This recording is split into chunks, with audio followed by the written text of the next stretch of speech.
안녕하세요. 저 신한금융투자 기업분석부에서 철강 금속을 담당하고 있는 박광래 연구원입니다. 반갑습니다. 최근 제가 담당하고 있는 철강 쪽에서 좀 더 이렇게 유의미한 변화가 좀 감지가 되고 있고요. 이제 하반기 때, 지금만 놓고 보면은 절대 손이 안 나가실 텐데, 하반기 때 여러 가지 변화가 시작되면서 주가와 실적이 모두 올라가는 모습이 나오지 않을까 라고 저는 조심스럽게 전망을 합니다. 그래서 이제 오늘 저희 하우스에서 중국 쪽에 스페셜티가 있으신 최원석 팀장님을 모셔가지고 중국 얘기를 좀 더 들어보도록 하겠습니다. 반갑습니다. 반갑습니다. 네. 네. 일단 발표에 앞서서 제가 하반기 때 철강을 좋게 보는데 팀장님도 거기에 좀 동의를 하시나요? 100% 저도 동의합니다. 그런가요? 네. 다행이네요. 그래서 둘이 또 딴 얘기할까봐 걱정했는데 네. 어쨌든 저랑 최원석 팀장님 둘 다 모두 하반기를 좋게 보고 있기 때문에 장표와 함께 자세한 얘기를 좀 들어보도록 하겠습니다. 먼저 앞서서 중국 얘기는 최원석 팀장님께서 먼저 말씀을 드리도록 하겠습니다. 네, 국내 철강업을 이야기하는 데 있어서 중국의 매크로 상황을 반드시 빼뜨릴 수 없겠죠. 왜냐하면 가장 우리나라랑 좀 밀접하게 연결이 돼 있고 중국의 어떤 철강석 가격들이 국내 시황에도 상당히 영향을 주는 걸로 알고 있습니다. 네네. 그래서 중국 이야기를 좀 들려드리자면 아시다시피 중국 경기는 지금 굉장히 안 좋습니다. 왼쪽 도표에서 보시다시피 생산, 투자, 소비 모든 지표가 코로나 이후에 거의 최저치까지 내려왔다. 이게 사실상 저게 이제 인플레이션까지 감안을 한다면 체감하는 경기는 중국이 최초로 코로나 때문에 봉쇄했을 때보다 실질적으로 체감하는 경기는 더 안 좋은 상황이라고 좀 봐주시면 될 것 같습니다. 네. 중국 정부도 고민이 굉장히 깊죠. 이제 왜냐하면 코로나로 이렇게 눌려있는 경기를 가파르게 이제 반등을 시키려면 여러 가지 액션 조치들이 있겠지만 그 중에 중국이 가장 경험적으로 잘하는 건 역시나 이제 인프라 투자 아니겠습니까? 그렇죠. 네. 네. 땅 파고 맞습니다. 짓고 올리고 이런 것들. 그렇죠. 저희가 소위 삽질한다고 하는데 네네네네. 중국의 그런 삽질 경제들이 이제 튀어오를 수 있는 환경이 굉장히 좀 마련이 돼 있다라고 봐주시면 될 것 같습니다. 또 때마침 중국이 오늘이 이제 25일인데 상하이가 어제부로 이제 사실상 사회면 제로 코로나 달성을 했어요. 이 말인즉슨 6월부터 오프라인 영업 활동도 정상적으로 재개를 하겠다. 좀 더 나아가면은 이제 건설 경기라든지 이런 것들도 6월부터는 빠르게 회복할 수 있는 어떤 여건들도 굉장히 좋은 상황이다라고 봐주시면 될 것 같습니다. 팀장님께서 중국에서 공부를 하셨잖아요. 그렇죠. 네. 락다운 피해를 직접적으로 받고 계시는 분들이 있으신가요? 그렇죠. 이제 저도 대학교 때 동기들이랑 연락을 해보면 네. 사실 지금 상하이가 락다운에 들어간 거는 4월 1일부터인데 이거는 이제 공식적으로 락다운에 들어간 거고요. 실질적으로 이제 대회 발표가 있기 전에 락다운에 들어간 거는 거의 한 3월 초중순부터라고 보시면 될 것 같아요. 그래서 그들이 느끼는 거는 저희가 표면적으로 한 달 락다운했다가 아니라 거의 2달 동안 갇혀 있었고 실질적으로 모든 이제 건설 활동이라든지 그리고 이제 오프라인 소매 활동 이런 것들이 사실상 2달 넘게 다 올 스톱이 돼 있었던 상황이다라고 봐주시면 될 것 같아요. 네. 그래서 이제 6월 달부터 이게 순차적으로 풀리게 되면은 눌려있던 것들이 그만큼 세게 나올 수 있는 환경이 될 겁니다. 그래서 일단 중국 정부의 주문도 굉장히 좋은 상황이에요. 이거 장표를 한번 보고 말씀을 드리면 어제 이제 리커창 총리가 모든 중국의 공산당 간부들 한 10만 명 정도 되는데 이 사람들을 불러놓고 긴급적으로 이제 화상회의를 열었습니다. 이런 경우가 드물어요. 보통에 이제 지방정부 인사들만 불러놓고 하는데 공산당원들까지 불러놔서 뭘 지시했냐면 우리 지금 경기가 너무 엉망이다. 다 코로나 방역에만 지금 다 올인하고 있는데 이러다 다 죽는다. 그러니까 5월, 6월, 7월부터는 코로나 방역도 좋지만 경기를 살리는 데 일단 올인을 해야 된다고 대놓고 이제 긴급해서 마련을 한 상황이죠. 그러면서 저희가 또 그중에서 주목해서 봐야 될 게 오른쪽 차트입니다. 중국에서는 지방 정부들이 연간으로 인프라 투자를 할 수 있는 재원이 딱 쿼터가 마련이 되어 있어요.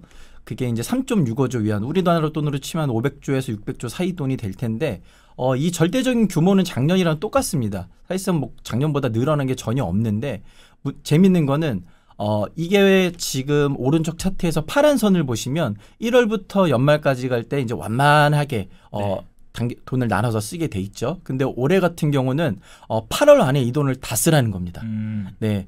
근데 지금 상황 보시면 4월 달 데이터까지 보시면 집행률이 한 40% 정도 돼요.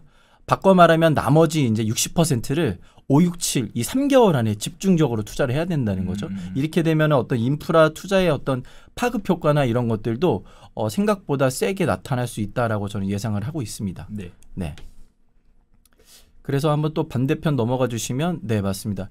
그래서 실질적으로 제가 중국에서 인프라하는 업체들이 많지가 않아요. 중국은 다 국영 기업들이 하지 않습니까? 그 대표적인 업체가 이제 중국 중철, 교건, 철건이라고 하는 얘네들이 진짜 뭐 그 건물 다 짓고 그 철도 다 짓고 도시 인프라 산업을 이 업체들이 다 한다고 보시면 되는데 이 업체들의 1분기 수주 잔고가 사상 최대입니다. 그러니까 쓸 수 있는 돈이랑 어떤 수주 잔고들이 이미 보따리는 중국이 굉장히 많이 가지고 있어요. 네네. 풀기만 하면 되는 겁니다. 그 푸는 시점이 이제 아마 2분기가 될 거고요. 거기에 맞춰서 중국이 코로나를 이제 세게 봉쇄 조치에 따라서 여파가 있었지만 오른쪽에 보시는 것처럼 이 인프라 관련된 애들 뭐 코크스라든지 네. 중국의 고로, 저희 오늘 말씀드릴 중국 고로 가동률, 네. PVC 가동률이 1분기를 기점으로 세게 이렇게 올라오고 있는 상황이다. 그래서 중국이 전반적으로 이 인프라를 둘러싼 여건 자체가 나쁘지가 않습니다. 그래서 저희는 조심스럽게 예상하지만 5월, 6월, 7월이 되면은 중국의 민감주들이 가파르게 반등할 수 있는 환경이 나올 거고, 근데 여기에 따라서 이제 국내 업체들도 여기에서 입을 수 있는 수혜가 상당히 클 거로 보고 있는 거죠. 과거 경험에서 우리는 많이 경험을 했으니까요. 네네네. 네.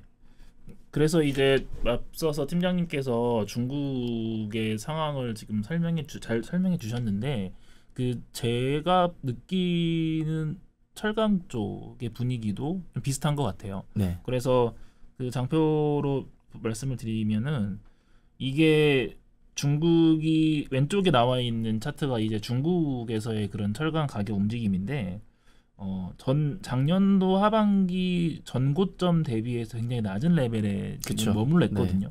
근데 재밌는 거는 우리나라 가격 흐름은 오른쪽에 나와 있는데 이게 과거에는 항상 중국 가격이랑 똑같이 간다라고만 알고 있었는데 우리나라 같은 경우는 인류 품목이 이제 작년 전고점을 상향 돌파한 아이템도 있을 정도로 지금 업황이 나쁘지 않아요. 그래서 이제 뭐 포스코와 현대제철과 같은 주요 업체들의 1분기 실적도 굉장히 서프라이즈가 나왔고, 그래서 이제 작년도가 너무 실적이 좋았기 때문에 올해 연간으로는 다 이제 역기초 효과 때문에 다 이익이 감소하지 않을까라는 게 연초까지의 생각이었는데 이제 1분기 실적이 발표가 되면서 이게 리바이즈가 되다 보니까 다 이제 연간 증익으로 지금 바뀐 상태이거든요.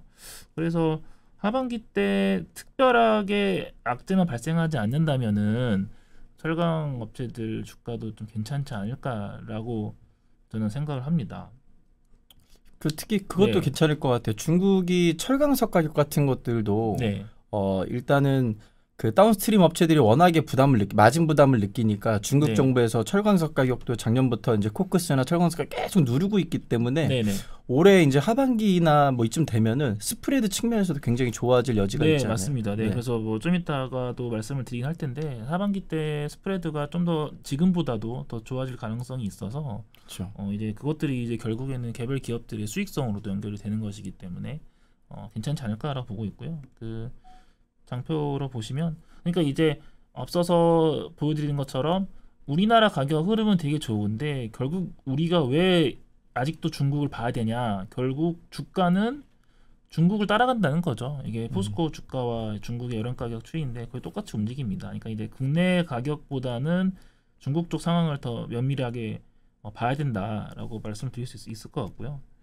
그래서 이제 앞서 언급해 주신 것처럼 중국은 굉장히 딱딱딱 계획된 대로 경제 시스템을 굴리는 나라지 않습니까? 그래서 이제 올해 같은 경우는 GDP 성장률을 한 5.5% 정도 내외로 맞추겠다라고 선언을 한 상태인데 이제 1분기 GDP가 한 4%대 정도만 성장을 했죠. 맞죠? 네, 맞아요. 네네, 4.8% 정도 네, 나왔죠. 네. 그래서 이 5.5%라는 목표치에 미달했기 때문에 이제 남은 2, 3, 4분기 때는 앞서 잠깐 언급하신 것처럼 삽질을 하지 않을까라고 저희도 기대를 하고 있고요. 뭐 그런 것들이 이제 인프라 투자하면은 뭐 건설, 뭐 기계 이런 것들인데 건설이라는 전방 산업이 철강에서는 제일 중요한 산업이거든요. 그래서 이제 그런 것들 때문에 철강 수요가 좀 증가하지 않을까라고 생각을 하고 있고 이미 이제 이런 것들에 대한 경기 부양에 대한 기대 감은 BDI에서도 좀 티가 나는데 그렇죠. 이게 원래 예년대로라면은 5월 달에는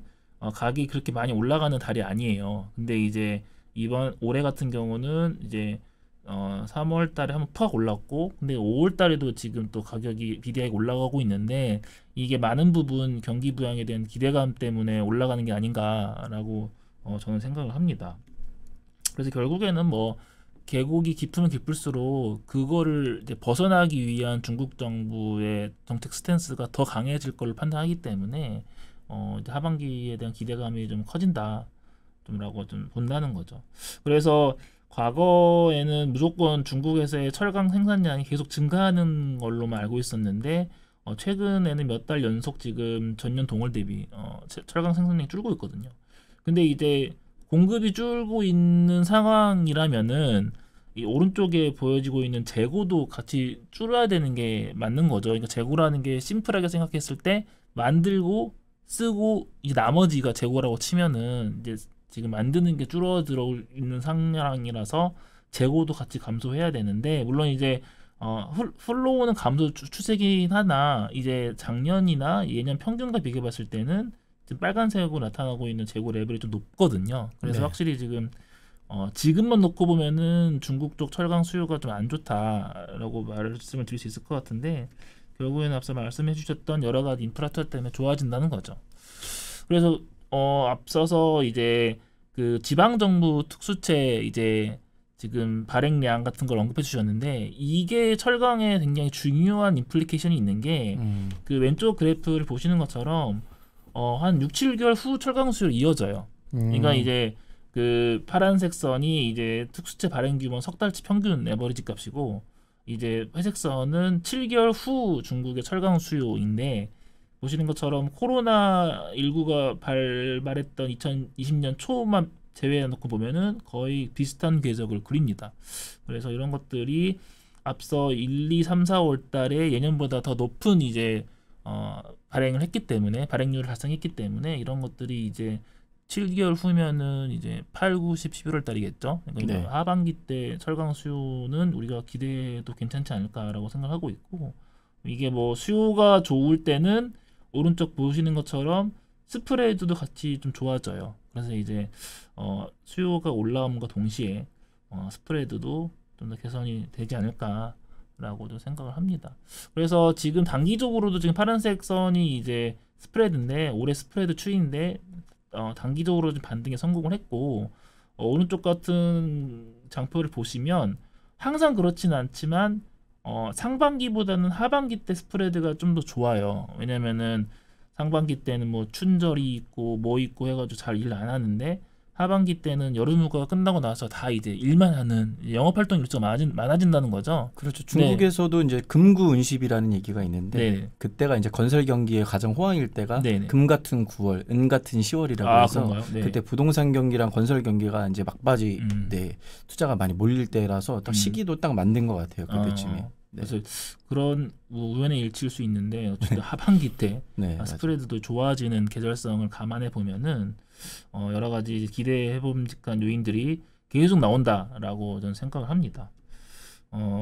근데 이제 그 철강을 이제 오래 보신 분들이 이제 가장 이제 우려하시는 게 이렇게 수요가 좋아지는 건 알겠는데 이렇게 막 호황일 때 막 공급이 따라 올라가가지고 결국 수급 밸런스를 다시 무너뜨리는 거 아니냐라고 우려를 하시는데 이제 과거의 중국이 아니죠. 중국도 이제 진짜 선진국 대열로 올라가려고 여러 가지 정책적인 준비를 하고 있고 이제는 탄소 중립을 이제 중국도 하려고 하기 때문에 그렇죠. 세게 하고 있죠. 네. 그래서 그런 측면에서는 철강 생산량이 갑자기 막 늘어나는 거를 이제 좌시하지는 않을 것이다라고 저는 보고 있어요. 맞아요. 실제로 그 중국에서 그 전력을 사용하는 비중을 보면, 그러니까 이산화탄소를 발생시키는 산업을 뜯어보게 되면 전체에서 40%가 이제 당연히 석탄화력. 왜냐면은 얘네는 발전들을 석탄으로 하기 때문에 그쪽이 그 다음이 철강입니다. 17%가 전체 이산화탄소 배출의 17%가 철강이라서 지금 근데 아시다시피 중국의 전기로들이 그렇게 많은 상황은 아니기 때문에 쉽사리 이제 이산화탄소 배출을 감소하면서 공급을 막 세게 밀어내기가 쉽지는 않은 상황이죠. 네. 맞습니다. 네. 그래서 이제 중국도 탄소 중립에 힘을 쓰고 있는 모습이기 때문에 어쨌든 지금 업황이 하반기 때 좋아질 때 한계 기업들 그러니까 이제 수익성이 간당간당 유지가 오는 애들이 이때다 하면서 이제 공급을 늘리는 일은 과거처럼 없을 것이다. 그렇죠. 라고 좀 보거든요. 그래서 이제 이런 것들이 좀 더 하반기에 대한 기대 요인이고 근데 이제 하반기를 넘어서 내년 내후년까지 계속 철강이 좋으려면은 결국에는 기승전 부동산인 것 같아요. 건설 경기가 맞아요. 좋아야 되는데 뉴스를 많이 보신 분들은 아시겠지만은 헝다 이슈로 촉발된 여러 가지 이제 중국에서 이런 부동산 경기 둔화 우려가 철강 수요로도 좀 이어지고 있고 지금 오른쪽 장표를 보시는 것처럼 실제로 중국의 재고도 지금 다시 지금 늘어나고 있는 상황이기 때문에 맞습니다. 네. 이게 이 문제가 확실히 좀 해결이 되어야지만 철강이 더 갈 수 있는 건데 거기까지는 약간 조금 힘이 딸리지 않을까라고 전 조심스럽게 보고 있거든요. 그래서 뭐 일각에서는 중국이 부동산 규제를 약간 완화해 줄 것이다라는 기대감도 있는 것 같은데 뭐 어떻게 보세요? 네. 실제로 그 중국이 우리나라랑 되게 비슷해요. 가계 자산의 80%가 다 부동산으로 편중이 되어 네네네. 있고 지방 정부들도 뭐 인프라를 하려면 돈이 있어야 될 거 아니겠습니까? 근데 네. 지방 정부들의 전체 이제 세수의 30%가 부동산 매각 차익에서 일어나게 됩니다. 이게 바꿔 말하면 부동산이 죽으면 정부도 죽고 가게도 죽어요. 그래갖고 지금 중국 정부가 부랴부랴 하고 있는 게 이런 뭐 인프라 부양책도 있지만 이미 연초부터 부동산 규제 완화 정책을 지방 정부별로 시행을 하고 있습니다. 그래갖고 지금 5월까지 나온 정책이 한 66개 정도 돼요. 다 부동산 금리를 내려주고 최근에 이제 20일 날 중국의 LPR 금리 5년물 금리를 15bp 내렸는데 이것도 결국에 주담대 금리랑 연동이 되어 있거든요. 네, 그래서 지금 시장에서는 부동산 규제를 굉장히 좀 완화를 해주는 스탠스로 가고 있고 더 나아가서는 중국의 대련이라는 지역이 있습니다. 따르엔이라고. 네네네.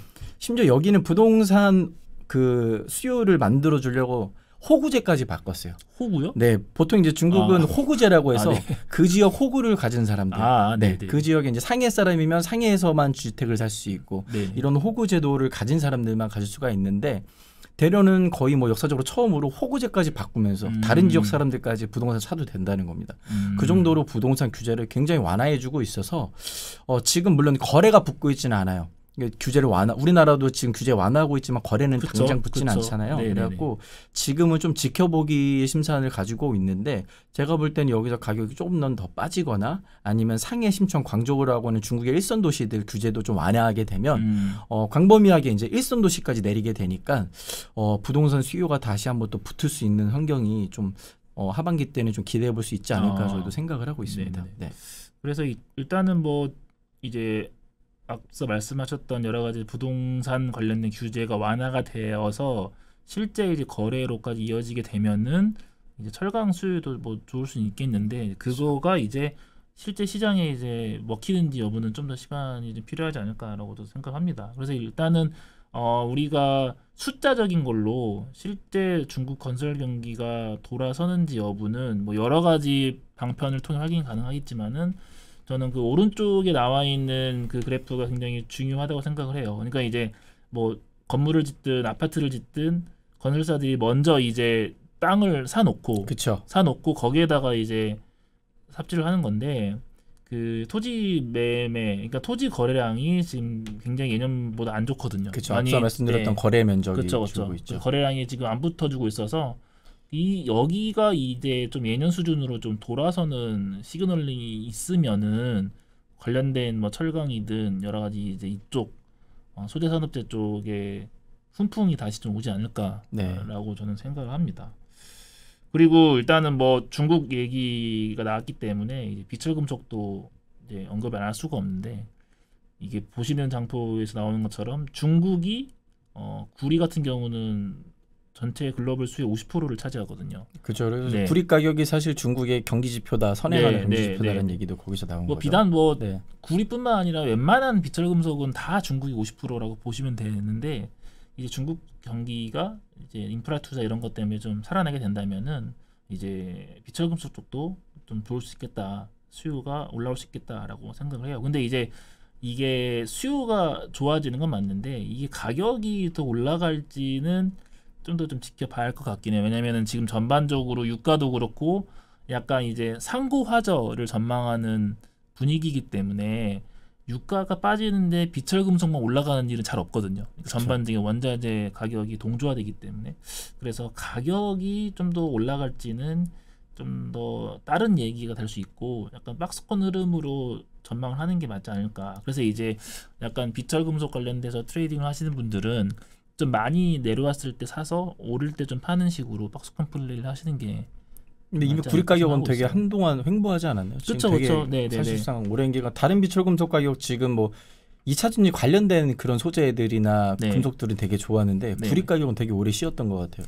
일단은 그 최근에 구리를 제외한 나머지 비철금속 가격이 올랐던 이유는 이제 러시아 우크라이나 전쟁 이슈도 좀 어느 정도 영향을 미치고 있거든요. 이제 러시아 우크라이나가 글로벌 공급에서 이제 차지하고 있는 비중이 꽤 적지 않기 때문에 비철금속 같은 경우는 이제 거기에서 이제 비롯한 공급 충격 때문에 가격이 좋았는데 만약에 이제 하반기 때 그런 러시아 우크라이나 전쟁 리스크가 좀 완화가 되게 되면은 이제 공급 충격 요인이 좀 사라지는 것이 될 수 있어서 그런 것도 오히려 가격 측면에서는 좀 약간 불안정한 요인으로 작용을 한다라고 저는 봐요. 그래서 지금은 제가 철강이나 비철금속 두 개를 담당하고 있지만 나래비를 세어보면은 철강이 비철보다는 좀 더 낫지 않을까라고 그렇죠. 생각을 하고 있거든요. 그래서 어쨌든 하반기 때 제가 담당하고 있는 철강과 비철금속도 많이 예뻐해 주시면 감사하겠습니다. 네. 지금 포스코 PBR이 어느 정도? PBR이 포스코는 0.4배, 그다음에 현대제철 0.3배입니다. 그래서 예전에 이렇게 중국발 그 훈풍을 타고 네. 그 업황이 좋아졌을 때는 PBR이 거의 보통 한 1배까지는 트라이하지 않나요? 그렇죠. 그런데 이제 과거보다는 이제 수요 레벨이 많이 조금 낮아진 것도 있고 또 ROE가 예전에는 포스코 같은 경우는 손쉽게 20%만 달성하고 이럴 때가 있었는데 지금은 10%대 정도 ROE가 지금 예상이 되고 있기 때문에 이제 과거의 밸류에이션을 그대로 적용하기에는 좀 무리가 있겠지만 그래도 하반기 때는 한번 리바운드가 가능하다 정도로 정리를 할 수 있겠습니다. 네. 네, 오늘 이 시간에 이제 철강 얘기를 저희 쪽 중국 담당자 최훈석 팀장님을 모셔서 좀 더 디테일하게 좀 드려봤고요. 혹시나 이제 관련된 철강이나 비철금속 또 중국 시장과 관련해서 이제 궁금하신 사항이 있으실 경우에는 저나 최훈석 팀장님을 통해서 문의를 해주시면은 저희가 최대한 빠른 시간 안에 답변을 드릴 수 있도록 하겠습니다. 지금까지 경청해 주셔서 감사합니다.